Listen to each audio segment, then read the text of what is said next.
name's Timmy Brown, and I am interviewing my Pawpaw, Darrell Thomas, and I am wearing his war uniform from 50 years ago.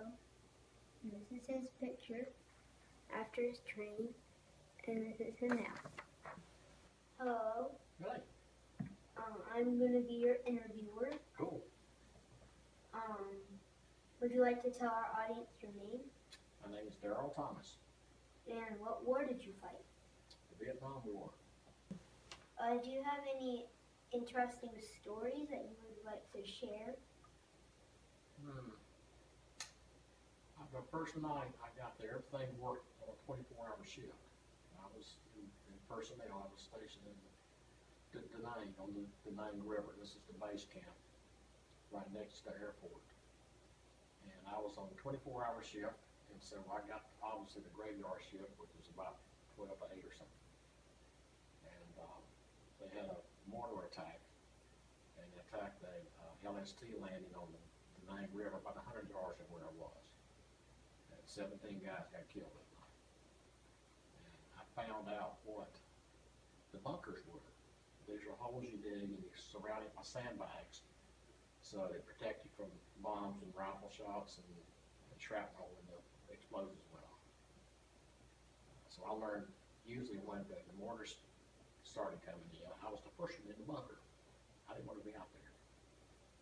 And then at night, every once in a while, Vietcong would just arbitrarily shoot through the camp, just blast away. And so we were in barracks and bunks, and we'd have to get up and go find our bunkers real quick. So that's just an idea of what's going on. It's real hot over there. The hottest day I know of, they said it was 120 degrees in the shade. So you drank a lot of water and ate what you could, and I was ready to go home. Does that help a little bit? There were people in that era, people avoided. Vietnam was not a popular war. A lot of protests about it, people didn't like it, so a lot of people packed up and went to Canada. I couldn't do that. Because my daddy was in the Navy in World War II, so he served. I couldn't go. Does that answer your question a little bit? How old were you when you were drafted? I was 19 years old. I turned 21 while I was in the Army. What was the training like? Training was tough. We had basic training, and then we had AIT, which is Advanced Infantry Training. And then once you got assigned, it's called MOS, Military Occupational Skill, then you got training in that field. Basic training, they bring you in and they shave all your head off, get your hair off. I had pretty hair back then.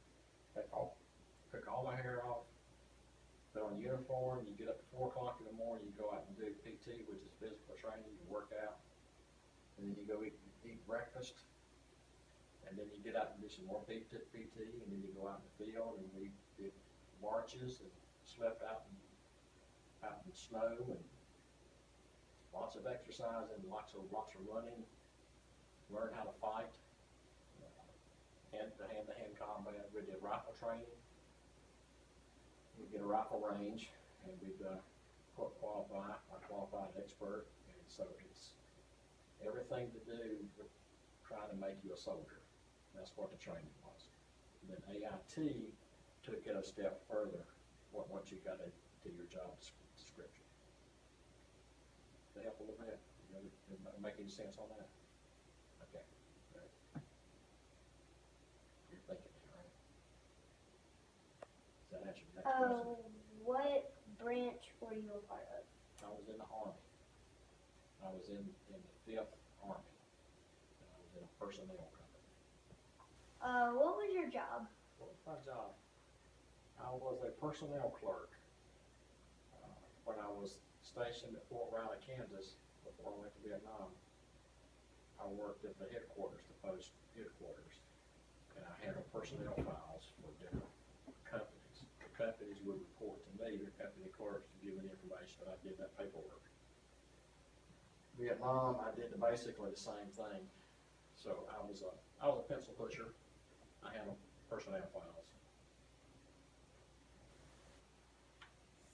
So our last question is, did it change you as a person at all? That's a very good question. The Army changed me a bunch.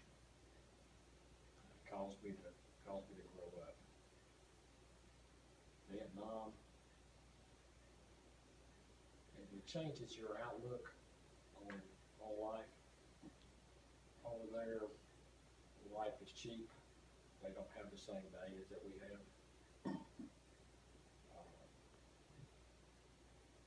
I saw a lot of dead people.